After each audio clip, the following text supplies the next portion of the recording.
D'où viendra l'argent pour acheter la parcelle? J'avais dit à cette église, là où les béliers étaient venus, lorsqu'Abraham s'est trouvé sur le mont Moridja, c'est de là où viendra l'argent. Et je ne me suis pas arrêté là. Je me suis souvenu d'une écriture où Frère Branham déclare: si vous voulez la faveur de l'Éternel, faites une faveur à Dieu. Et il ajoute encore en disant ceci, il dit: si vous voulez une faveur de l'Éternel, faites faveur aux hommes qui ont Dieu. Et je me suis tenu un matin accompagné de quelques amis pasteurs. Nous sommes venus chez vous à Mongafula. J'avais une petite offrande que j'avais mis dans l'enveloppe. C'était $20. Et je vous ai remis cette enveloppe. Moi, je savais par la foi les noms que j'avais nommés cette offrande. J'avais dit à Dieu, derrière cette offrande, que l'église ait la parcelle et que le peuple de Dieu soit béni. Nous l'avons fait. Voici le résultat. Votre Dieu est réel. Acclamons très fort le roi des rois.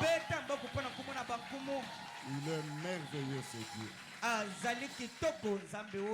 Je me souviens de la prière que vous avez faite lorsque vous avez consacré mon mariage le 5 novembre l'an 2000. Et d'ici le 5 novembre, nous allons totaliser 25 ans de mariage. Dans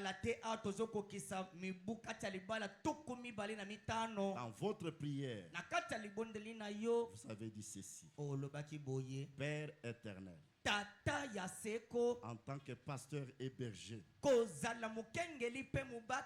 de ces couples, je t'ai pris, Seigneur, quand ils seront en difficulté, quand ils auront besoin de quelque chose, et qu'ils tourneront les regards vers toi, exauce-les. Oh papa, cette prière a produit de grandes choses dans ma vie. Et je suis témoin de cela. Et je me rappelle mon deuxième enfant, qui est ma deuxième fille, à des semaines de sa naissance, elle était en train de partir. Nous étions à l'hôpital. On était en train de la transfuser. Et le docteur disait, on ne sait pas si on pourra arriver le matin. J'ai dit à mon épouse, il y a une prière qui a été faite lors de la consécration de ce mariage. Rappelons à Dieu cette prière. Oh mon pasteur, elle est dans la salle. Elle peut se tenir debout. Elle est vivante, licenciée déjà.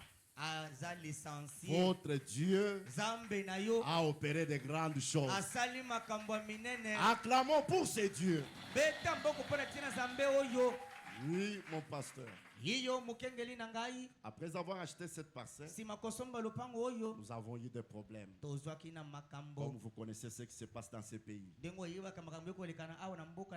Et c'était au moment où vous deviez venir pour nous apporter la parole. Je vous ai parlé. Plutôt, je vous ai appelé. Et je vous ai dit, papa, nous avons eu tel problème. Vous m'avez dit une chose: je vais parler à Dieu. Et pour moi, c'était déjà la paix. Et quand vous avez parlé à Dieu, il y a eu la solution. Votre Dieu est vivant. Et je crois ce soir que ce même Dieu-là va agir. Cette église est prête pour recevoir la parole. Ce que Dieu a déjà mis dans votre bouche. Et nous croyons de tout notre cœur qu'à travers ce que vous allez apporter, nous serons délivrés. Nous serons guéris. Nous serons davantage bénis. Comme il est écrit, je leur ai envoyé ma parole. Ma parole les a délivrés. Ma parole les a bénis. Puisse le Dieu de William Branham, que vous servez humblement, puisse vous bénir très richement. Et moi et ce peuple, nous vous souhaitons la bienvenue. Acclamons très fort. Acclamons très fort. Maintenant, pour nous reconnecter encore à l'esprit, nous allons chanter ces cantiques. Tenons debout. Oh, quel riche trésor. Un cœur qui vit ce que Dieu dit.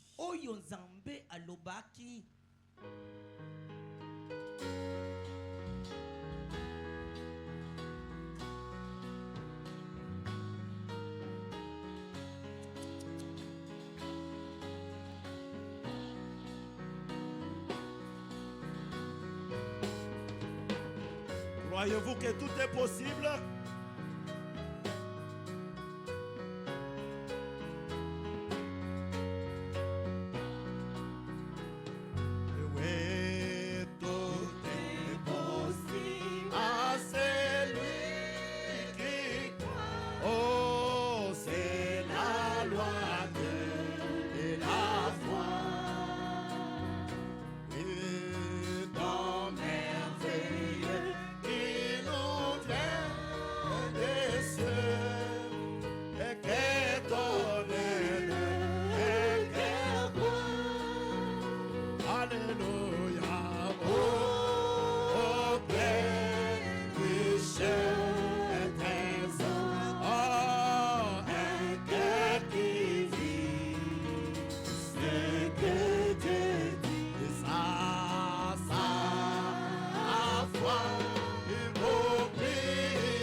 Je vous salue au nom du Seigneur Jésus-Christ.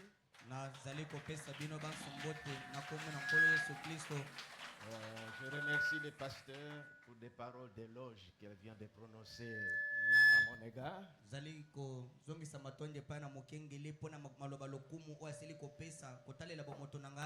Oui, les pasteurs m'avaient demandé depuis longtemps que je vienne aussi prêcher ici.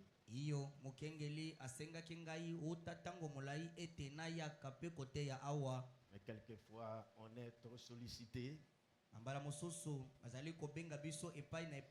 C'est ainsi que quand il m'a parlé, j'ai trouvé qu'il fallait qu'on réalise cela. Je vous remercie, pasteur, pour les bonnes paroles à mon égard. Je pense aussi qu'il y a des serviteurs de Dieu ici. Je vois le pasteur Sami. Mais pas Sami Badibanga. Mais Sami, un frère en Christ. Je vois la moisson là-bas. Je vois tout le monde. Parce que nous étions dans sa pensée avant la fondation du monde. L'œuvre a commencé ici. Vous avez commencé plus nombreux que la façon que nous avions commencé.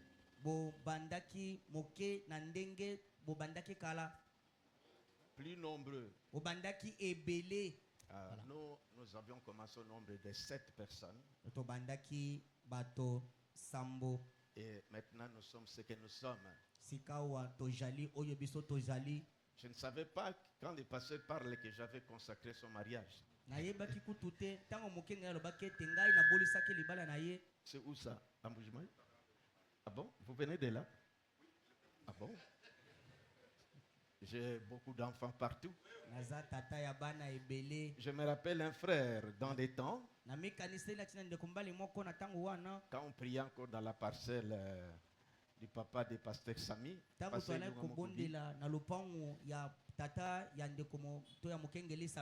Nous avions un papa Lutumba Mukwamasel. Il avait beaucoup de femmes et beaucoup d'enfants. Et les enfants éparpillés partout. Alors, ici à Kinshasa, il avait croisé une fille. Il avait dit, papa, où est toi? Il dit, ah, où est toi?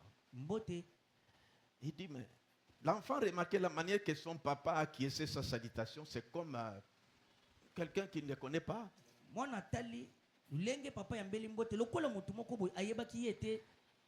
Il dit, mais papa, je suis ton fils, ta fille. Il dit, ah, vous dites moi,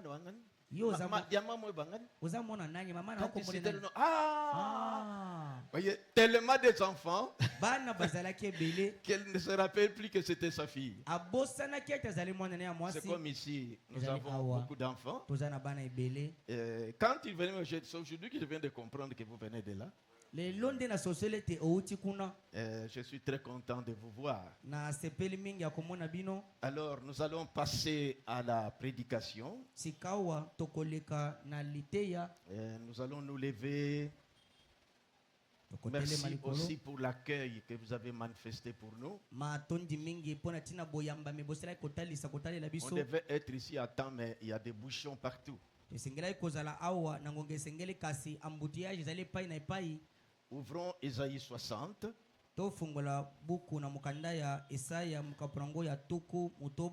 Versets 1 et 2. Il faut que je donne un petit sujet pour que vous ayez l'idée de ce que nous allons parler.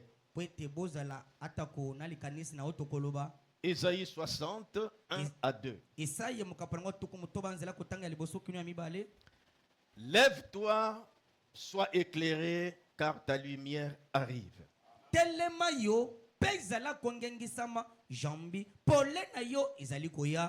Et la gloire de l'Éternel s'élève sur toi.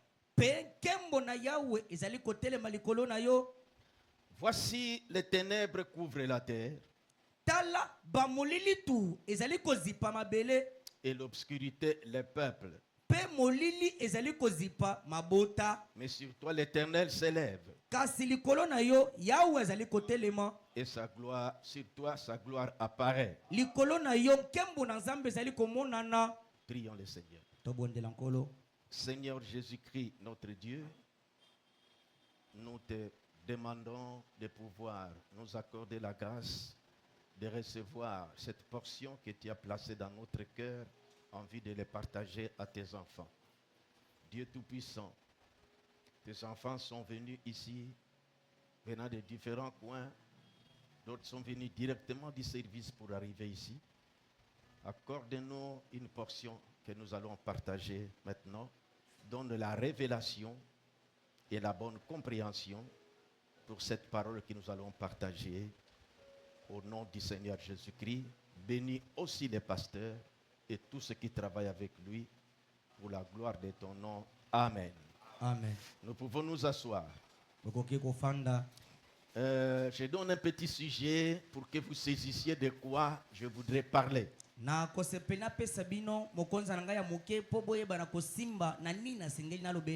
Je prends la première partie de la première phrase. Lève-toi et sois éclairé. Nakamati eteni ya liboso ya molongo toti kotanga telema zala kongengisama. Lève-toi et sois éclairé. Telema yo zala kongengisama. Pourquoi on doit être éclairé? Pona nyine senge to zala kongengisama. Car ta lumière arrive. Jambi pole na yo ezali koya. Et la gloire de l'Éternel s'élève sur toi. Pe kembo na yawe ezali kotelema likolo na yo. On dit voici les ténèbres couvrent la terre. Et l'obscurité couvre sur les peuples. Mais sur toi, épouse, sa lumière apparaît. Je crois que si nous sommes ici, il y a un message qui nous a été envoyé. J'ai toujours donné cet exemple ici. Je vois en grande partie, vous devez connaître les Kasaï. Alors, vous vous retrouvez ici à Kinshasa. Votre père se retrouve, disons, par exemple, à Ngandajika. Et vous apprenez qu'il est malade. Et on vous apprend qu'il y a quelqu'un qui est venu de Ngandajika par Mbujimaï et qui est arrivé à Kinshasa. Il a un message de la part de ton père pour toi. Voyez, vous allez vous débattre pour connaître la personne. Mon père m'a envoyé un message. Quelqu'un a été avec lui face à face. J'aimerais rencontrer cet homme-là. On dit que l'homme se trouve à Matete. Il nous a appelés. Il dit que vous pouvez aller le rencontrer à Matete. Suivez-moi bien. Si vous prenez le bus pour arriver à Matete, je crois que quand vous allez rencontrer cet homme, vous ne serez pas dans une position désordonnée ou indifférente. Quand vous verrez cet homme, il y a un message de la part de ton père pour toi. Vous serez dans la joie, vous allez vous installer pour recevoir ce message-là de tout votre cœur.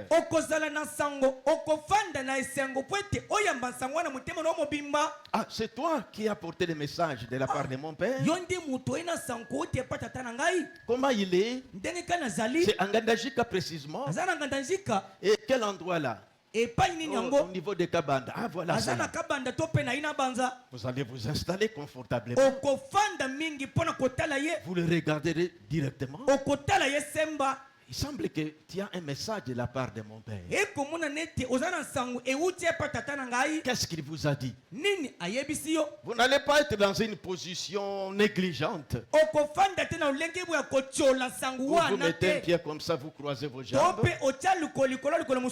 Et vous remuez vos pieds. Parce que vous avez appris qu'il était malade. Et maintenant vous voulez suivre attentivement de quoi il va te parler. Je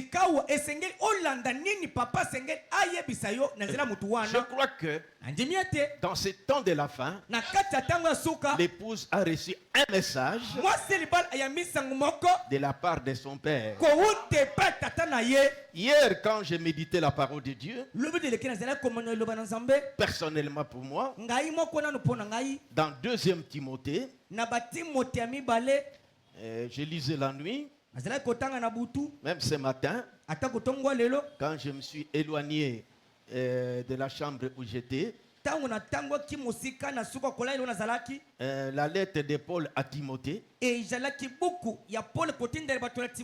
il rappelle à Timothée, au verset 3, d'abord au verset 1er du chapitre 1er, Paul, apôtre de Jésus-Christ, par la volonté de Dieu, pour annoncer la promesse de la vie qui est en Jésus-Christ. À qui il a adressé la lettre? À Timothée, mon enfant bien-aimé. Il dit que la grâce, la miséricorde et la paix, ainsi de suite. Il dit, verset 3, je rends grâce à Dieu que mes ancêtres ont servi.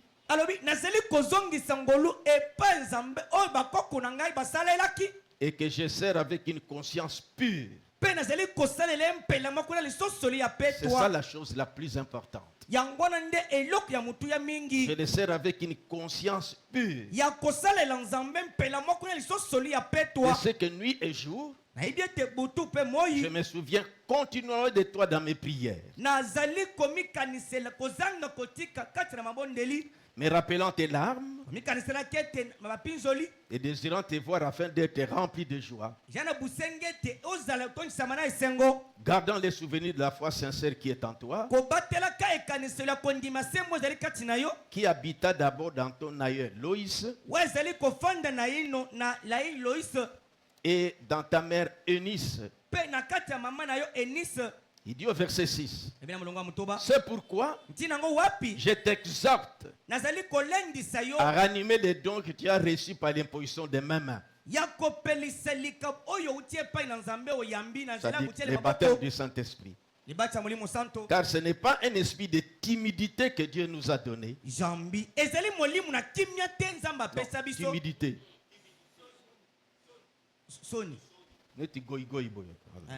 Ce n'est pas un esprit de timidité que Dieu nous a donné, mais un esprit de force, d'amour et de sagesse. Maintenant, remarquez 8 et 9. N'aie donc point honte du témoignage à rendre de notre Seigneur, ni de moi son prisonnier, mais souffre avec moi par l'évangile, par la puissance de Dieu. Écoutez maintenant. Qui nous a sauvés et nous a adressé une sainte vocation,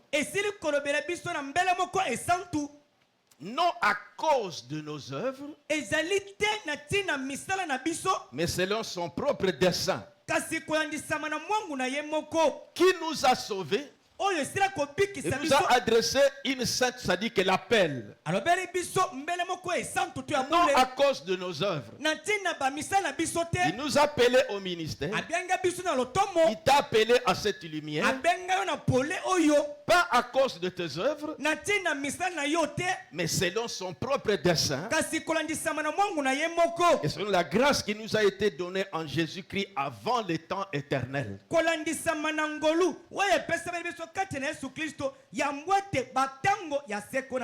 Ça devait me fortifier cette nuit. Ça, c'était ma méditation que j'avais faite.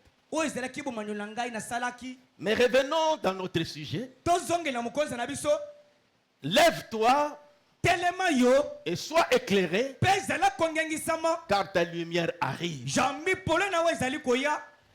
Il y a, je peux dire, 2 ou 3 serviteurs, grands serviteurs des prophètes, dont leur message devait être emmagasiné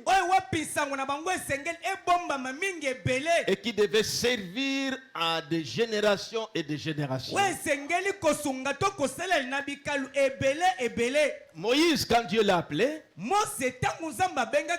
et qu'il est allé devant Pharaon pour faire sortir la nation d'Israël,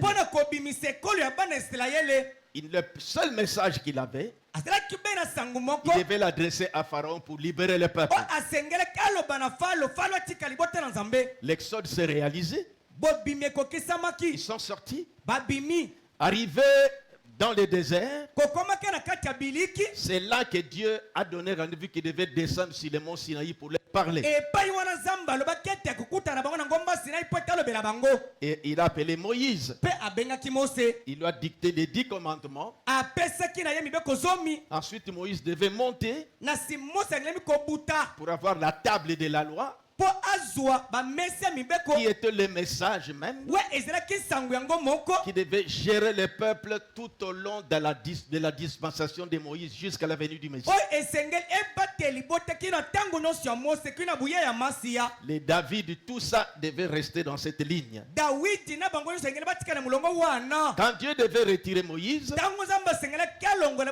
et qu'il devait substituer maintenant Josué, dans Josué chapitre 1er, il a dit à Josué que ce livre de la loi ne s'éloigne point de ta bouche. Médite le jour et nuit, afin que tu réussisses dans tout ce que tu entreprends. Si nous lisons l'Ancien Testament,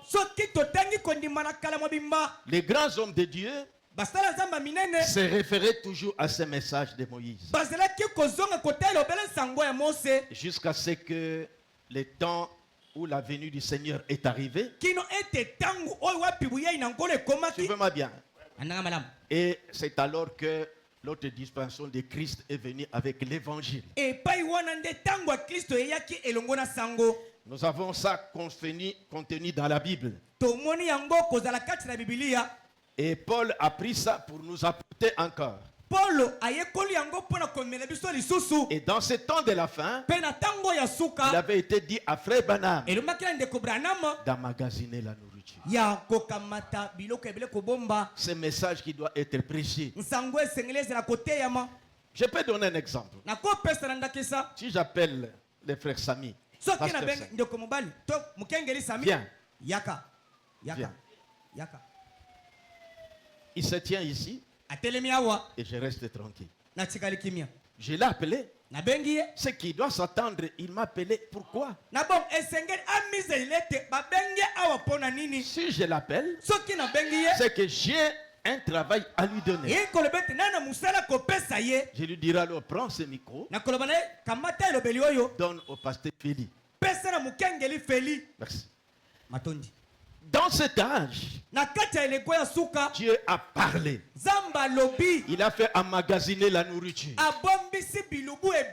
Quand quelqu'un a l'appel, Dieu l'a appelé. L'appel, vous sentez ça brûle dans votre cœur. Mais il vous a appelé. Je sens l'appel. Je sens l'appel. Je voudrais aller prêcher. Il vous a appelé. Il n'y a que 5 ministères. Apôtre, docteur, prophète, évangéliste et peut-être quelque chose comme ça. Il vous appelle à cela. C'est pourquoi dans cet âge, quand Dieu vous appelle, vous avez senti l'appel, mais il doit te dire qu'est-ce que tu dois faire. Il nous appelle pour prêcher ce message. Parce que c'est ce message qui doit préparer l'épouse qui va rencontrer le Seigneur. C'est ainsi que nous prenons dans ces magasins-là et nous essayons de partager. Si cette parole est devenue déjà nous, quand nous parlons, il n'y a que cette parole qui se manifeste. Il n'y a qu'une seule personne dans cet âge ici qui, quand il parle, on considère. Moi, je peux parler. Est-ce que les prophètes ont parlé comme ça? N'importe qui peut parler. Mais quand c'est les prophètes, j'ouvre ma bouche et je gobe. Parce que c'est la parole. Maintenant, nous sommes dans ce passage d'Ésaïe chapitre 60. Ici, c'est Ésaïe qui avait prophétisé en ce temps-là. Il a parlé. L'Esprit a parlé au travers de lui. Lève-toi, sois éclairé, car ta lumière arrive. Et la gloire de l'Éternel s'élève sur toi. Voici les ténèbres couvrent la terre. Et l'obscurité couvre le peuple. Mais sur toi, l'Éternel s'élève. Sur toi, sa gloire apparaît. Frère Branham avait pris ce texte ici quand il a prêché le message Shalom. Il dit, c'était une prophétie en rapport avec ce temps de la fin. Quand il a lu ça, c'est là qu'il apparaît sur Shalom épouse. Lève-toi, sois éclairé car ta lumière arrive. Qu'est-ce que la lumière? Parce qu'il dit que lève-toi, sois éclairé. Il dit, le message est adressé à l'épouse. Que nous sommes, moi je crois ça. Je fais partie de ce groupe-là. Vous faites partie de ce groupe-là. J'ai toujours donné cet exemple. Le frère Branham avait présenté, je crois, dans hors de l'église 1958. Voici un verre dans un poulailler. Je vais simplifier ça. J'ai soif. Il y a les robinets là-bas. Mais je ne vais pas boire avec mes mains comme ça. Je vois un gobelet, mais vautré dans des saletés. Si je n'avais pas besoin de ce gobelet, je vais laisser ça. Frère Branham m'a dit, sa maman avait eu un songe. Oui, il avait vu Frère Branham debout devant 3 marches. Et il insistait auprès de tout le monde que pour arriver à marcher sur cette route-là des perles là qui va vers la grande porte, vous devez passer par ces 3 marches. Si vous ne passez pas, vous n'arriverez pas là-bas. C'est donc la justification, la sanctification et le baptême du Saint-Esprit. Il a illustré ça dans les messages où il a parlé sur l'ordre dans l'église en 1958. Voici ces gobelets dans les poulaillers. Si je n'ai pas besoin de ces gobelets, je ne prendrai pas ça. Mais si j'ai besoin de ça, je prends ces gobelets. Je la détache, je le détache des saletés. Ça, c'est la justification. Je l'enlève dans des saletés. Je les prends dans ma main. Mais c'est encore sale. Je ne peux pas l'utiliser. Je dois nettoyer. Deuxième étape. Quand c'est propre, alors je mets de l'eau, soit pour servir, ou soit pour boire. Et Frère Branham dit, nous étions dans le monde. Nous étions dans la boue, des pécheurs, des impudiques, toutes ces choses-là. Si Dieu n'avait pas besoin de toi, il n'allait pas te ramasser. Mais s'il t'a ramassé, c'est qu'il a besoin de toi. Et tu es encore sale. Il faut deuxième étape, la sanctification. On doit te nettoyer. Parce que le mot sanctifier signifie sanctifier signifie nettoyer et mis à part pour un service. Donc si tu te retrouves ici, Dieu t'a ramassé parce que tu étais dans la boue. S'il n'avait pas besoin de toi, il n'allait pas te prendre. Vous étiez parmi des amis, mais il a laissé les autres. Il t'a appelé, il t'a ramassé toi. Mais sachez que ce n'est pas toujours cette étape-là. On dit que quelqu'un qui est justifié, on peut retrouver des sales habitudes de la chair sur cette âme. Il peut boire, il boit encore. Ou il peut fumer encore. Ce qui s'est passé, on l'a seulement détaché de saleté. Mais le gobelet est encore sale. Il doit s'exposer au nettoyage. C'est pourquoi nous venons à l'église. On prêche la parole pour nous savonner. Habillez-vous comme ceci. Ne vous comportez pas comme ceci. On vous savonne. Quand vous êtes très propre, on vous met à part. Alors il est rempli du Saint-Esprit. Et moi je pense que si nous sommes ici, bien que nous avons nos enfants qui nous ont suivis, mais il y a quelque chose qui s'est passé. Nous faisons partie de cette épouse-là. Ici il dit, lève-toi et sois éclairé. Il dit, c'est un message à l'épouse. Car ta lumière arrive. Qu'est-ce que la lumière? Cette lumière dont on parle ici, de la manière prophétique, dans le message Shalom, prêché le 12 janvier 64, au paragraphe 76 ou 96, 96 ou 66. Voilà. Qu'est-ce que la lumière? Il dit la parole parlée de Dieu confirmée. Lève-toi, épouse. Sois éclairé, car ta lumière arrive. Quelle lumière? Qu'est-ce que la lumière? La parole parlée de Dieu confirmée. C'est ça la lumière. Est-ce que vous me suivez bien? Amen. En dehors de cela, il n'y a point de lumière. Donc c'est la définition, c'est l'information qu'on nous apporte.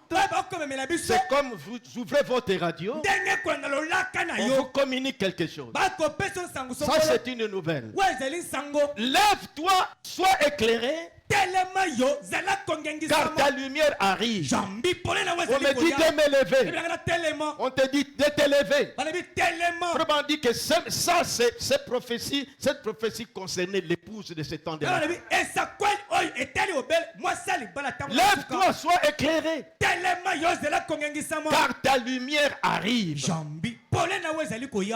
Je vais vous aider à saisir quelque chose. Ouvrez Ésaïe 61, versets 1 et 2. Ésaïe en ce temps-là avait prophétisé. L'Esprit du Seigneur l'Éternel est sur moi. Car l'Éternel m'a oint pour porter des bonnes nouvelles aux malheureux. Il m'a envoyé pour guérir ceux qui ont le cœur brisé, pour proclamer aux captifs la liberté et aux prisonniers la délivrance. En ce temps-là, les gens écoutaient Ésaïe prophétiser. On pensait qu'il parlait de lui parce qu'il j'étais sous l'onction pour publier une année de grâce de l'Éternel et un jour de vengeance de notre Dieu et pour consoler tous les affligés. Ésaïe avait prophétisé des siècles qui sont passés. Maintenant, ouvrez avec moi dans Luc chapitre 4. Dans Luc chapitre 4, Jésus, après son baptême, suivez-moi bien. Jésus, après son baptême, parce qu'il devait commencer le ministère. Quand Jean l'avait baptisé, le ciel s'ouvrit, l'Esprit descendu sur lui. Et alors, il est parti commencer son œuvre. Nous sommes au verset 14. Jésus répétait de la puissance de l'Esprit. Après le baptême donc de Jean, retourna en Galilée. Et sa renommée se répandit dans tous les pays d'alentour. Verset 16. Il se rendit à Nazareth où il avait été élevé. Et selon sa coutume, il entra dans la synagogue le jour du sabbat. Il se leva pour faire la lecture. On lui remit le livre du prophète Ésaïe. Exactement Ésaïe 61 que nous venons de lire. Quand il prend le livre, il commence à lire. Écoutez, verset 17. On lui remit le livre du prophète Ésaïe. L'ayant déroulé, il trouva l'endroit où il était écrit: l'Esprit du Seigneur est sur moi. Exactement Ésaïe chapitre 61. Les gens l'observaient. Ils commençaient à lire. L'Esprit du Seigneur est sur moi. Et réellement, après son baptême, le ciel s'ouvrit. L'Esprit était sur lui. Suivez-moi très bien. L'Esprit du Seigneur est sur moi parce qu'il m'a oint. Pour faire quoi? Annoncer une bonne nouvelle aux pauvres. 2. Parce qu'il m'a oint pour annoncer une bonne nouvelle aux pauvres, il m'a envoyé pour guérir ceux qui ont le cœur brisé. 3. Pour proclamer aux captifs la délivrance et aux aveugles le recouvrement de la vue, pour renvoyer libres les opprimés. Ça, c'est exactement Ésaïe 61, verset 1er.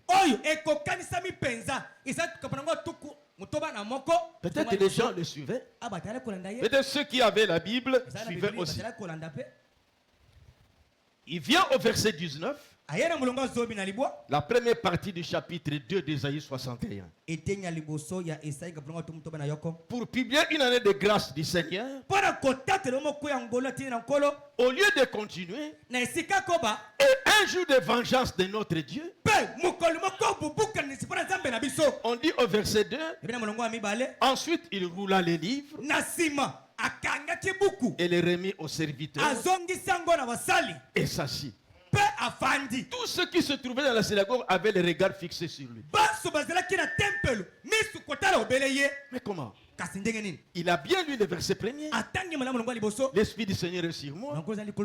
Le verset 2. Pour publier une année de grâce. Il y a encore un jour de vengeance de notre Dieu. Et pourquoi il n'a pas achevé le verset 2? Il lit seulement la première partie. Comparé avec Ésaïe 61. Revenons dans Ésaïe 61. J'attire votre attention sur quelque chose. Écoutez, verset 2. Pour publier une année de grâce, d'abord, verset 1er.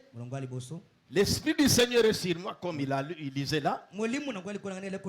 Verset 2. Pour publier une année de grâce et un jour de vengeance de notre Dieu.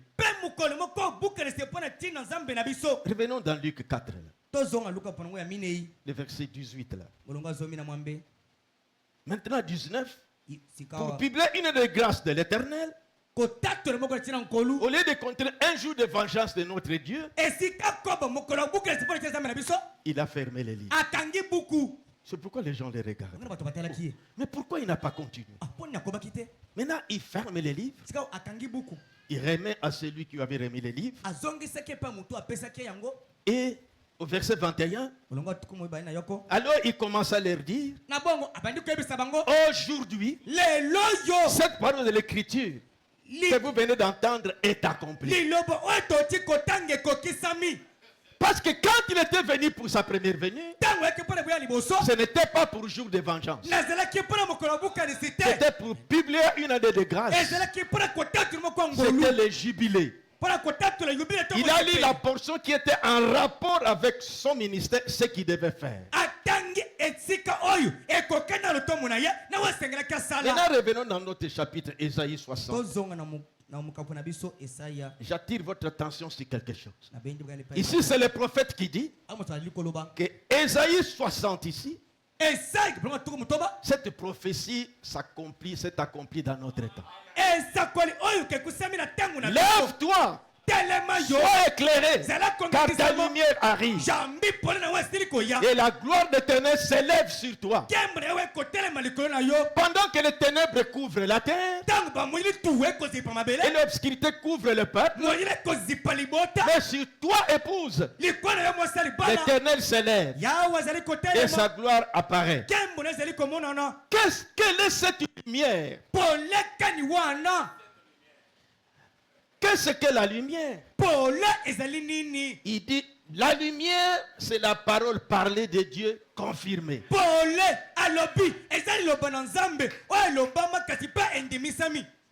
Quand vous voyez la parole de Dieu accomplie, c'est que Dieu avait promis. Quand cela s'accomplit, c'est ça la lumière. Maintenant, remarquez. Nous prenons Matthieu chapitre 4. Matthieu chapitre 4. Lisons depuis le verset 12. On dit, Jésus ayant appris que Jean avait été livré, se retira dans la Galilée.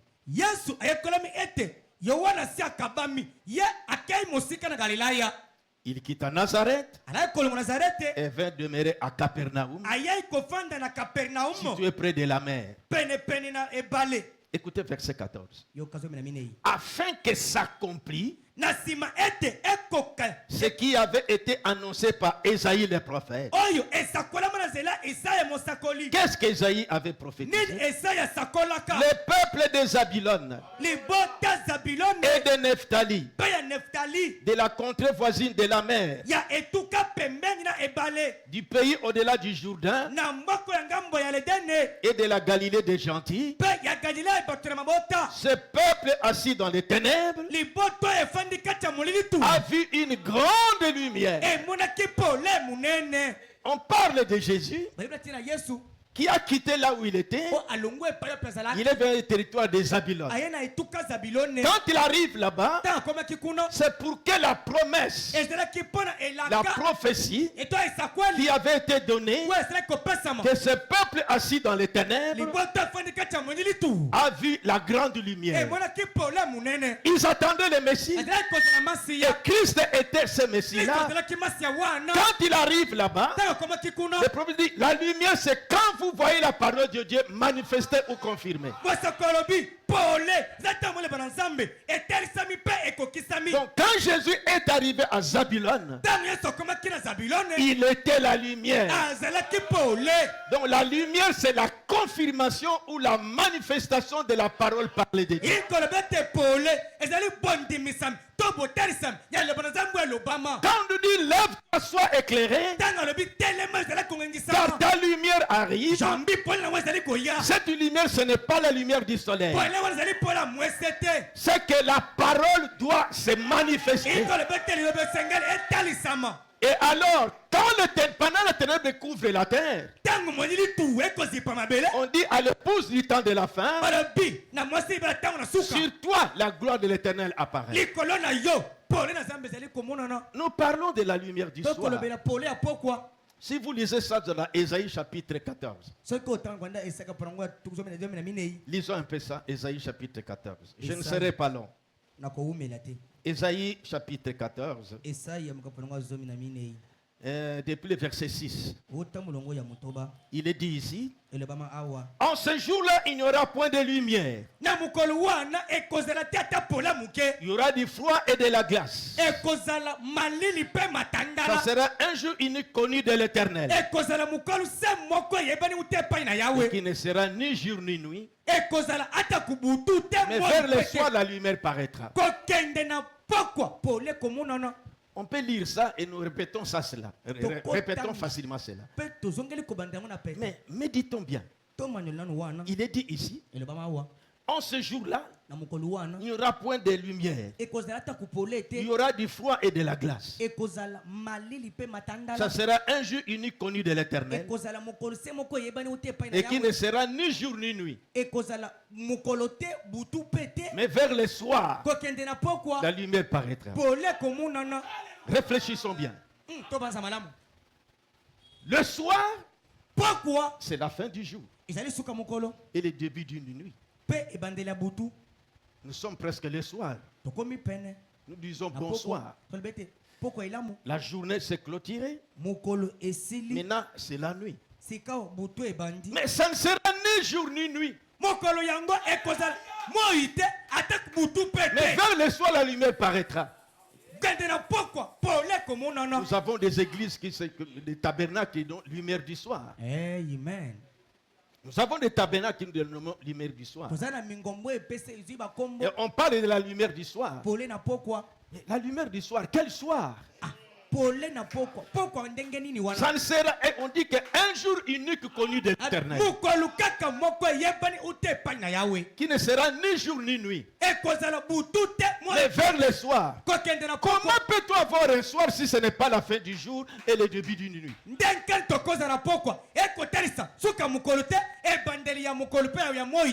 Non, c'est pas possible. Parce que quand nous analysons bien, ce n'est pas un jour de 24 heures. Parce que nos jours de 24 heures ici, voyez maintenant, c'est le soir. 18 heures, c'est déjà le soir. Donc, la journée se clôture et la nuit commence. Mais ça ne sera ni jour ni nuit. Mais vers le soir, c'est que ce n'est pas une journée de 24 heures. On dit que c'est jour connu de l'Éternel. Mais vers le soir de ce jour-là, ce jour-là a commencé depuis que Jésus est venu. Voyez, ça a traversé les âges de l'Église et nous sommes maintenant au temps de la fin de soir. Remarquez la promesse. Au soir, il y aura de la lumière. C'est que cette journée a bien commencé. Au fur et à mesure que le soleil s'est déplacé, il y aura l'obscurité. C'est le grand jour du salut. C'est le grand jour de la grâce. C'est le 7 âge de l'Église. Et nous sommes au soir de ce jour-là. C'est le lever du soleil qui annonce le début de la journée. Nous pouvons nous réveiller le matin dans nos vies habituelles. Le matin, il y a le soleil. Mais arrivé peut-être à 13 heures, des nuages commencent déjà à obscurcir le soleil. La journée commence à perdre sa clarté. Frère Branham dit dans les messages, si Dieu est avec nous, où c'est tous les miracles? Il dit, cela ne veut pas dire que le soleil n'est pas là. Le soleil est là. Et ce sont les nuages qui viennent d'obscurcir le soleil. Alors dans ces grands jours connus de l'Éternel, on dit ici que Vers le soir, il y aura de la lumière. Jésus avait bien commencé. L'église avait bien commencé. Avec des miracles, toutes ces choses du temps des apôtres. Mais au fur et à mesure que le soleil s'est déplacé, les nuages sont venus s'obscurcir.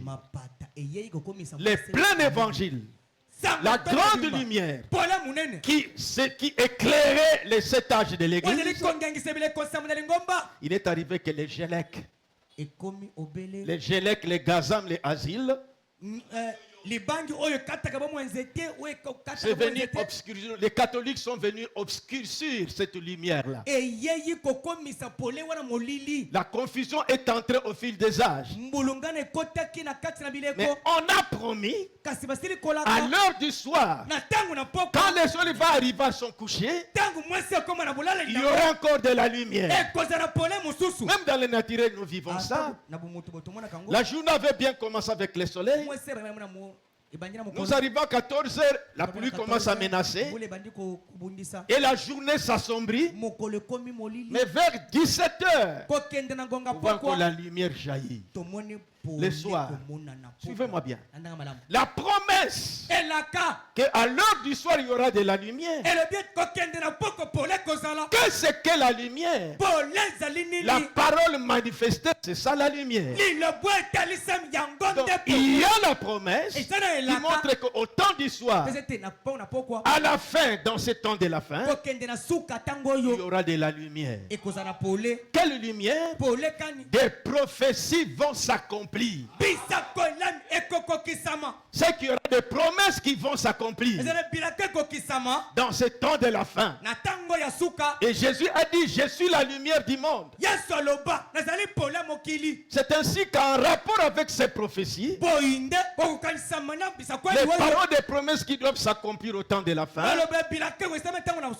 c'est ça la lumière qui brille au temps du soir. Et c'est là qu'il a dit, lève-toi, toi épouse, dans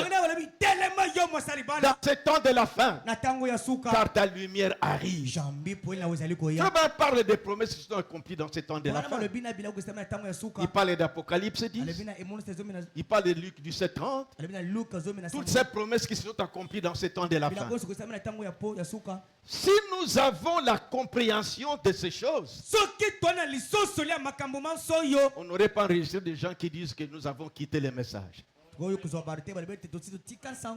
Parce que si on comprend bien que nous sommes au temps du soir, le soleil vient de se coucher, le même soleil qui s'est levé à l'est, c'est celui qui brille à l'ouest, où la lumière a jailli. La lumière du soir, ce sont les écritures des promesses qui doivent s'accomplir. Et maintenant le prophète dit ceci. Suivez-moi un peu bien. Dans les messages Shalom, il prend ce texte qu'il vient de lire ici.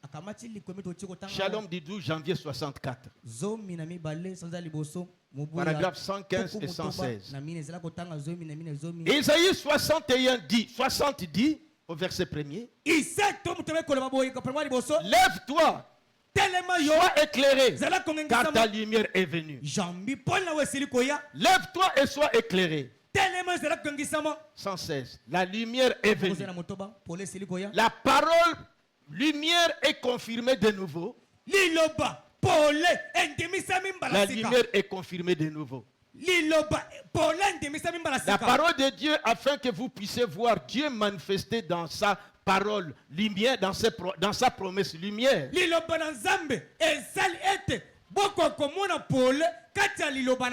Paragraphe 126. Aujourd'hui, dans les jours dans lesquels nous vivons, Dieu est venu sur la scène pour confirmer et prouver ses promesses. Ainsi, c'est la lumière de l'heure Et si nous pouvons nous lever et être éclairés,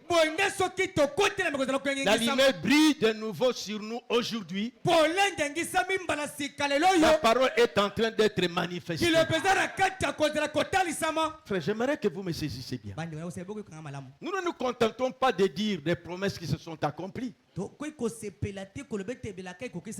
nous parlons de Luc 17:30, Dieu est venu se manifester dans la chair humaine. Mais qu'est-ce qu'il a dit? Parce que dans Luc chapitre 17, 18, je crois verset 8, Jésus avait dit, quand le Fils de l'homme viendra, trouveras-tu la foi sur la terre? Quand il viendra pour se manifester, il y aura des gens qui vont croire. Qui a parlé dans ce temps de la fin? Ce n'est pas un homme.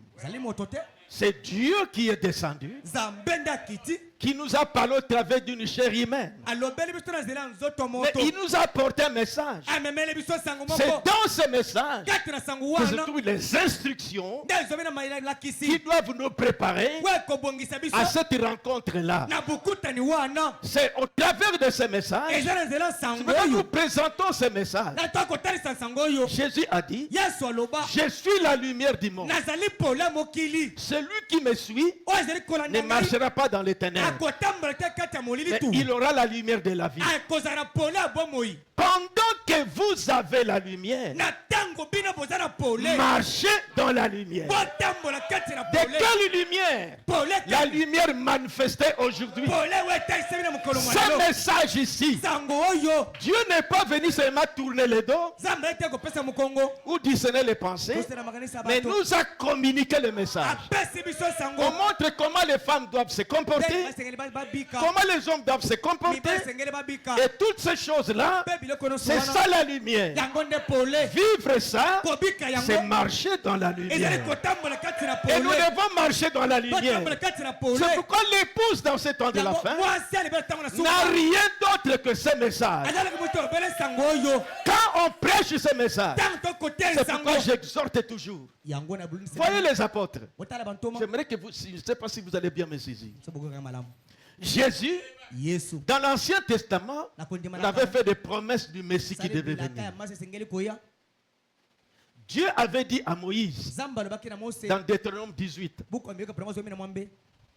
pour qu'il dise aux enfants d'Israël, je susciterai un prophète comme toi. Dites cela aux enfants d'Israël. Et je mettrai mes paroles en lui. Celui qui ne l'écoutera pas, c'est moi qui dois les juger. Amen. Pourquoi? Parce que quand Dieu était venu leur parler, je voulais être bref, mais il faut que vous compreniez. Remarquez, quand ils sont sortis du pays d'Égypte, ils ont vu comment les Égyptiens adoraient leur Dieu. Mais quand ils sont sortis, arrivés en plein désert, Dieu a dit à Moïse, maintenant dites au peuple qui viennent se rassembler au bas de la montagne de Sinaï, je vais descendre moi-même et leur parler. C'est ça dans Exode 19. Qu'ils se préparent. Et le troisième jour, quand Dieu est descendu, il y avait des tonnerres et des éclairs. Ils n'ont pas supporté. Il leur parlait, il prononçait les 10 commandements. Ils ont dit, Moïse, toi parle-nous, mais que Dieu ne nous parle point. Quand Dieu est descendu dans sa totalité, dans sa grandeur, pour parler aux enfants d'Israël, la montagne de Sinaï tremblait, il y avait des éclairs. Moïse, on ne peut pas supporter ça. C'est ainsi que dans Deutéronome, chapitre 18, verset 15, il a dit, voici, je vais susciter un prophète du milieu de Dieu comme toi. On doit écouter ces prophètes-là. C'est là que Israël attendait le Messie. Ça dit qu'un homme, ça dit que Dieu, quand il est descendu lui parler dans sa grandeur, Quand il était descendu comme ça, on n'a pas supporté sa présence. Dieu a promis que je vais me confiner dans un homme pour leur parler. Celui qui n'écoutera pas ces prophètes-là, c'est moi qui les jugerai. C'est ainsi qu'Israël attendait ces prophètes-là. C'est que ça sera un prophète, un homme qui sera loin de toute la plénitude de la divinité. C'est ça le Messie. Le Messie attendait donc un homme où Dieu sera incarné pour leur parler. C'est pourquoi si vous lisez Jean chapitre 1er, quand Nathanaël est allé, et Philippe est allé parler à Nathanaël, il a dit, nous avons trouvé celui de qui Moïse a parlé dans la loi, le prophète en question. C'est qui? Jésus de Nazareth. Ah bon, c'est lui? Oui, c'est lui. Parce qu'à la montée de la transfiguration, quand Moïse et Élie sont partis, la voix a dit, celui-ci est mon fils bien-aimé. Et quand il est venu, il avait promis qu'il devait se manifester encore dans les derniers jours, dans la chair humaine. Et il va nous parler. Parce que les livres étaient scellés en haut. On cherchait quelqu'un qui devait prendre ces livres-là. Ces livres-là contenaient le plan de la rédemption. Dans le ciel, il n'y avait personne. Sur la terre, il n'y avait personne. Mais là, et Jean pleurait. On a dit, Jean, ne pleure pas. Il y a quelqu'un qui va prendre ce livre. L'agneau est venu, il a pris les livres. C'est dans le chapitre 5 d'Apocalypse. Au chapitre 6, il a brisé les sceaux. Au chapitre 7, au chapitre 8, il devait briser les derniers. Les livres en ce temps-là, c'était comme des rouleaux. Les rouleaux, si vous laissez ça, ça va se défaire. Il faut mettre des attaches. Donc les sceaux. On a brisé le premier. Les livres n'étaient pas encore ouverts.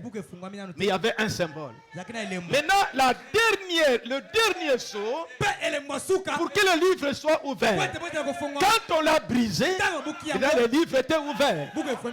Cet ange puissant, Christ, l'agneau qui avait pris le livre au chapitre 5 et qui a brisé le sceau au chapitre 6 et le dernier au chapitre 8, il descend avec le livre ouvert. Le contenu du plan de la rédemption.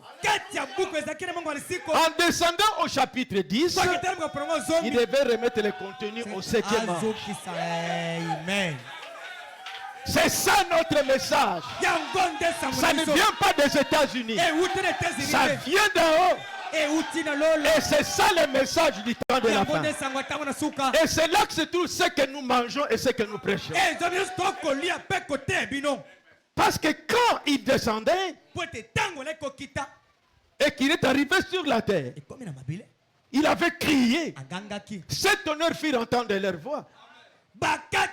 Jean avait entendu ce que les tonnerres avaient dit.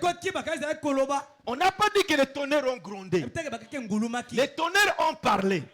C'est qu'on a communiqué quelque chose que Jean avait entendu. Parce que depuis le verset 1er, le chapitre 1er d'Apocalypse, on lui avait dit, ce que tu vois, écris cela dans les livres pour porter la connaissance de cet ange, de cette église. C'est pourquoi tout ce qu'il voyait, il écrivait. J'ai vu quelqu'un sur le trône et toutes ces choses-là. Arrivant au chapitre 10, il a vu la scène. Il a décrit comment l'ange descendait. Comment l'ange avait crié. Il a entendu le tonnerre. Il voulait écrire selon l'ordre. On dit, pour ça, n'écris pas. Seul les livres. Oh. Mais je dois écrire tout ce que je vois. Pour ça, n'écris pas. Il regarde l'ange. Il lève sa main droite vers le ciel. Il dit, au jour de la voix du 7e ange, ce que tu as entendu, n'écris pas cela. Ce que le tonnerre dit, n'écrit pas cela. Mais rendez-vous au jour de la voix du 7e ange. Quand il va sonner de la trompette, ce mystère sera accompli. Et le 7e ange, c'est William Marion Branham. Au jour de la voix du 7e ange, si c'est accompli, c'est ça la lumière qui brille au temps. C'est là, quand vous voyez la parole de Dieu confirmée, la parole de Dieu s'est manifestée, c'est ça la lumière. Alors marchez dans cette lumière. Mais les gens disent que nous avons quitté la lumière. Les ténèbres couvrent la terre. Mais sur toi, épouse, la gloire apparaît. C'est ça le temps du soir. Les soleils temps sont couchés. Le même soleil qui s'est levé à l'est, c'est ce qui a brillé au temps du soir. Ça a mené des prophéties qui se sont accomplies. Lève-toi, lèvons-nous. Soyons éclairés car notre lumière est là. Marchons dans cette lumière.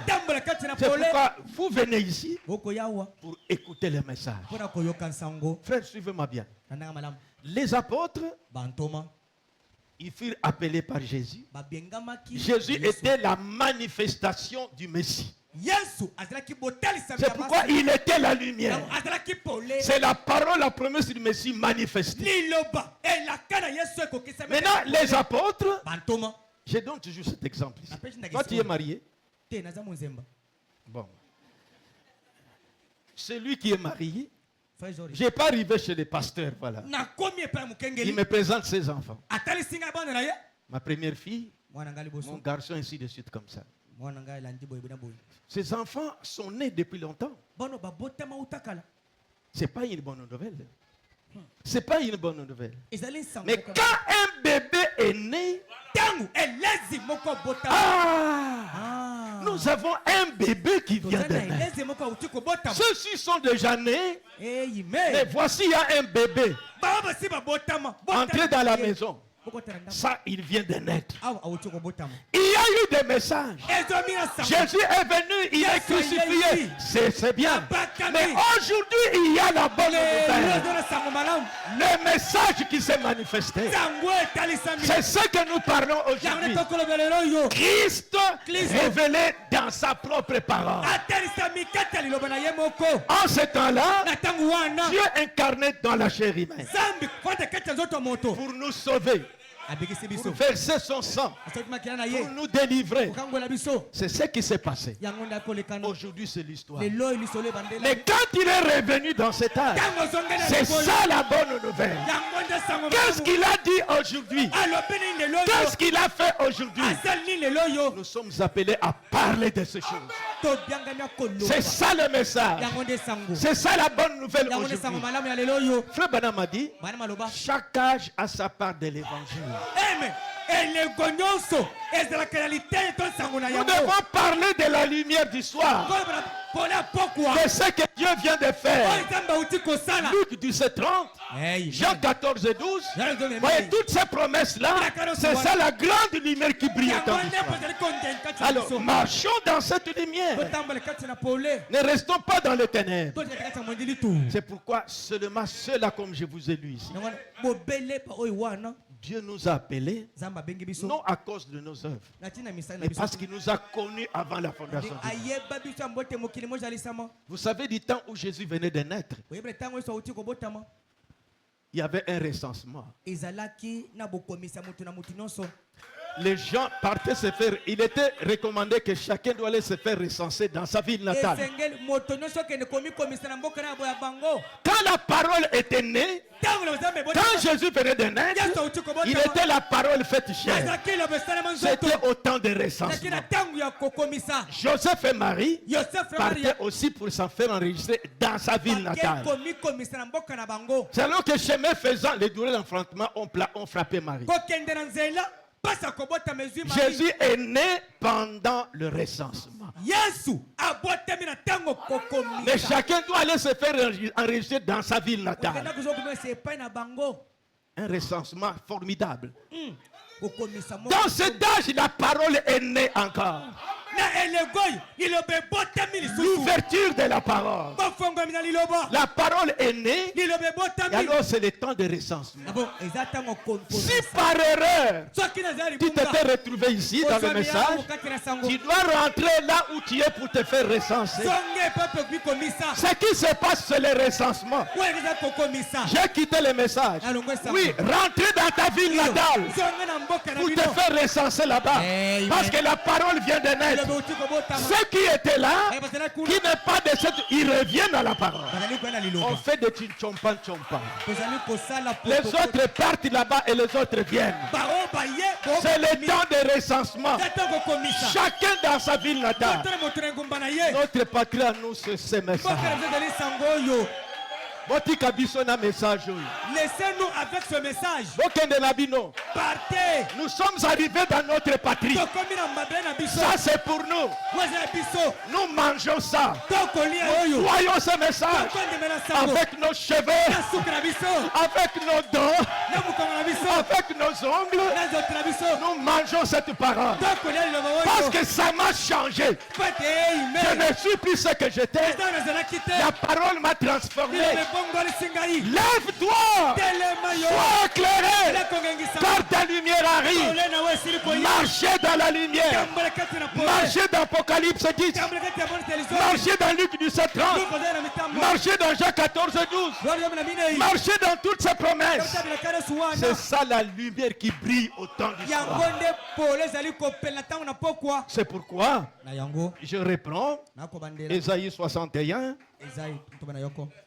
Ésaïe 61 que nous avons lu là-bas. Jésus avait lu Ésaïe 61. Il a dit aujourd'hui cette parole est accomplie. Mais nous, Ésaïe 60, versets 1 et 2, nous disons aussi que cette parole de l'écriture est accomplie. Lève-toi, épouse. Sois éclairé, car ta lumière arrive. Quelle lumière? Des promesses accomplies dans ces temps de la fin. Et la gloire de l'Éternel s'élève sur toi. Voici le ténèbre couvre le peuple. Les dénominations sont dans les ténèbres et l'obscurité le peuple. Mais sur toi, épouse, l'Éternel s'élève. Sur toi, sa gloire apparaît. Et maintenant pour terminer, je voulais seulement vous exhorter sur ça. Je prends le prophète lui-même dans Shalom, 18 janvier 61. Paragraphe 115 et 116. 115. Ésaïe 61 dit, lève-toi et sois éclairé, car ta lumière arrive. Est venue sur toi. Lève-toi, sois éclairé, la lumière est venue. La parole parlait est confirmée de nouveau. La lumière est confirmée de nouveau. La parole de Dieu, afin que vous puissiez voir Dieu manifester dans sa promesse de la lumière.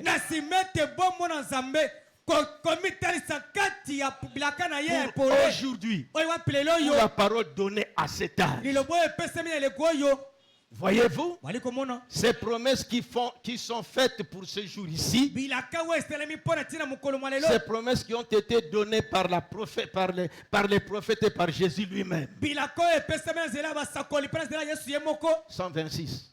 Et aujourd'hui, dans les jours dans lesquels nous vivons, Dieu est venu sur la scène pour confirmer et prouver ses promesses. Ainsi, c'est la lumière de l'heure.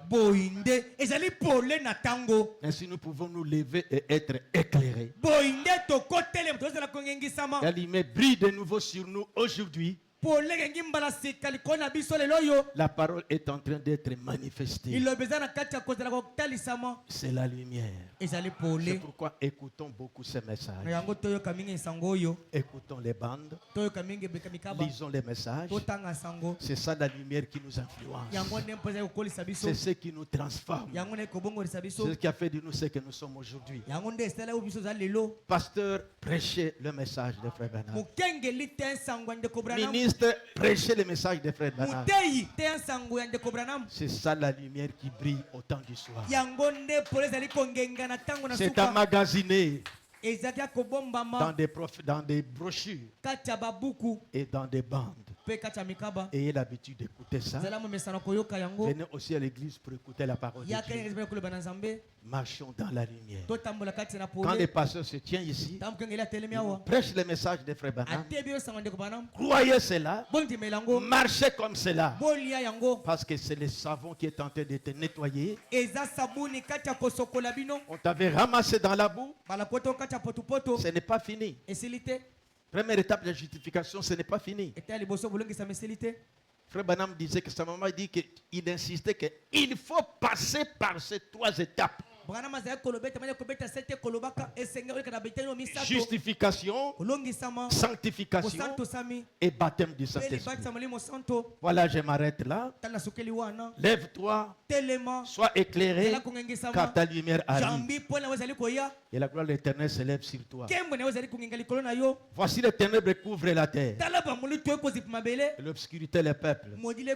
Et sur toi se lève, l'Éternel se lève. Sur toi sa gloire apparaît. Frères, marchons dans la lumière qui est la parole de ce temps de la fin. C'est pourquoi j'ai intitulé Sois éclairé. Marchez dans cette lumière. Que le Seigneur vous bénisse.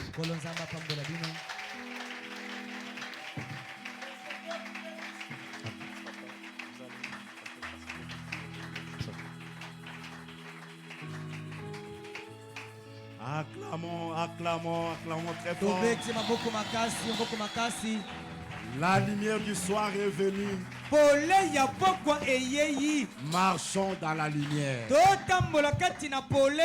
Mettons-nous debout, saint des lumières, proclamer Jésus est la lumière du monde. Nous allons d'abord le voir avec ces cantiques. Après, nous allons chanter notre cantique. Avec nos mains.